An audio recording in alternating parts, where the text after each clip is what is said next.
Trump has called Portland a never-ending disaster, and he also says that it is war-ravaged.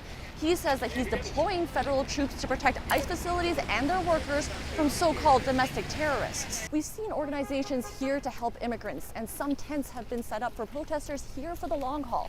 But just a couple blocks away from the ICE facility, there's a residential neighborhood with condos, trendy restaurants, even a farmer's market. I think it's very clear to anyone on the ground here or anyone willing to do a second of research that there is almost no chaos at all whatsoever. There is a small, contained area of protest on 1 square block at the local ICE facility. I mean, you can look around. Does this look like a war-ravaged place? It's not. Well, I respect what the National Guard does. We should remember the National Guard, these are our people.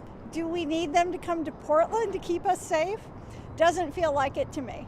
What's been happening outside this ICE facility in Portland is how U.S. President Donald Trump is justifying deploying the National Guard to this city. For months, there have been clashes and confrontations between protesters and federal agents. The windows of this building have been boarded up, and federal agents have been on the roof keeping an eye on things, but generally these protests have been peaceful.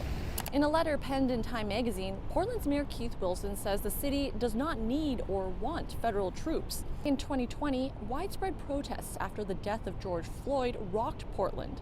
The memory of them could explain the president's fixation on Portland, says this professor. And that's a culture that has been built up and developed, so people regard that as more common or more normal to have those protests happening and to participate in those protests. The perception of protests happening in Portland, I think, is quite divorced from the reality of protests happening in Portland.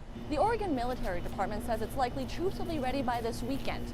It says it doesn't know much about the scope of their duties other than to protect federal property and employees.